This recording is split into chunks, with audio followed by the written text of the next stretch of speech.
আপনি মনে করেন যে মন্টু ভাই আগে এসে দিয়ে যান, তাহলে আমি যাতে দিয়ে এসি অ্যাড্রেস হিসাবে নেন, তারপরে যেটা হয় সেটা দেখি কথা।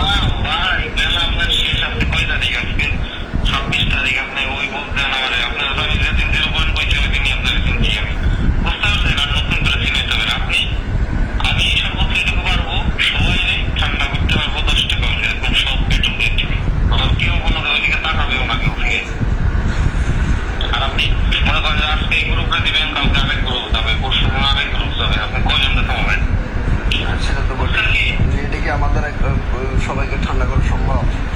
টানা সপ্তমবারের মতো বেস্ট মাত্র 10 টাকা হলেই ঠান্ডা হবে বৈষম্য বিরোধী আন্দোলনের নেতারা।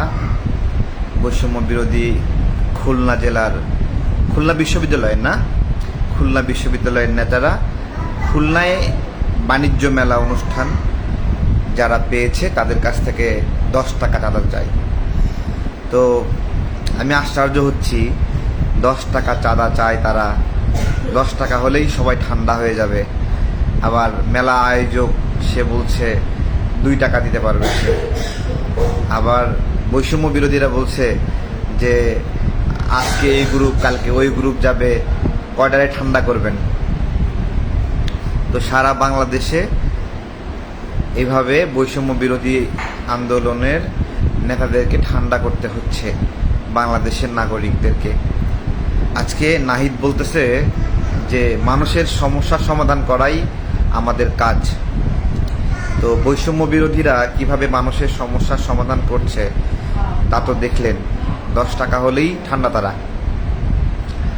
তো যাই হোক, ছোট্ট একটা মেসেজ দেওয়ার ছিল, একটু দিলাম। এখন অনেকে এসে গালি দিবে। আমাদের সততাপূর্ণ রাজনীতি, সততাপূর্ণ জীবনযাপন এবং এই যে এই বিষয়গুলো তুলে ধরি, সেই অপরাধে গালি দিবে এখন।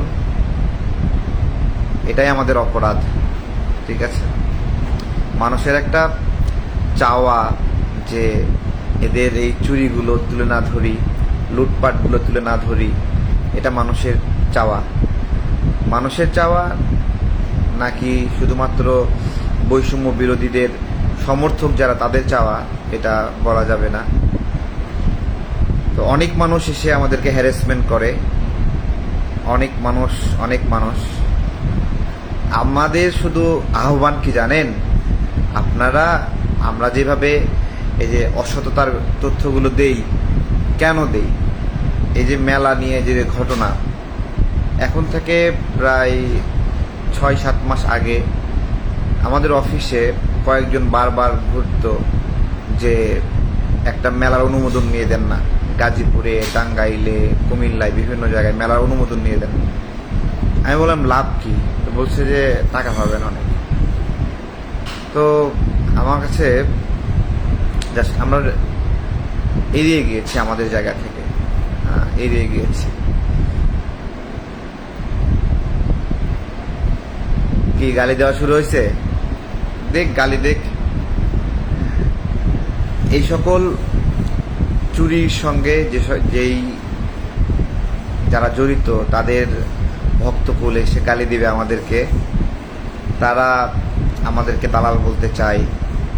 দেখেন, এরা, আমরা একটা দুর্নীতি তুলে ধরছি, দুর্নীতিবাজদের পক্ষ হয়ে আমাদেরকে বকাবাজি করছে। তাহলে দালালটা আসলে কারা আপনারা বলেন? তো ভালো থাকবেন সবাই, সবাই ভালো থাকবেন। আমরা আমাদের লড়াইটা করে যাচ্ছি এবং দৃঢ়ভাবে আমরা করেই যাচ্ছি। ওরা যেটা ভাবে 2-4টা সবাই মিলে গালি দিলে একটু লজ্জা পাবে, এটা আমাদেরকে, এটা মনে করে আমাদেরকে লজ্জা দেওয়ার চেষ্টা করে। এতগুলো মানুষ দালাল যেহেতু বলছে, সো তার একটা দালালি, ঠিক আছে? ও একটা খারাপ। তো অপরাধটা কি? অপরাধ এই যে চুরিগুলো তুলে ধরি, হ্যাঁ, লুটপাটগুলো, চাঁদাবাজিগুলো, ধান্দাবাজিগুলো তুলে ধরি। মানুষের অগাধ বিশ্বাসের পরিবর্তে যারা দেশব্যাপী জেলা প্রশাসক কার্যালয় কেন্দ্রিক জেলায় উপজেলায় এইভাবে লুটপাট করছে, ছাত্র সমাজের মাঝে লুটপাটের যে প্রবণতা যারা ছড়িয়ে দিয়েছে ভাইরাসের মতো, তাদের প্রতি মানুষের অনেক আবেদন ছিল, আকাঙ্ক্ষা ছিল। তারা ভাবে যে আমরা যদি এই লুটপাটের খবরগুলো প্রকাশ করে দেই, ওদের রাজনীতি নষ্ট হয়ে যায়, তো এই জন্য আমাদেরকে এসে গালি দেয়। তো আপনারা আমাকে গালি না দিয়ে তাদেরকেই এই লুটপাটগুলো বন্ধ করতে বলেন, তাহলে তো আমি বন্ধ করি বা না করি অন্য কেউ তো বলবে, না হলে কোনো সংবাদপত্র বলবে, না হলে ওদের প্রতিপক্ষরাই আবার এটা, ওদের মধ্যে যে প্রতিপক্ষ আছে, রাজনৈতিক প্রতিদ্বন্দ্বী আছে, তারা এটা করবে।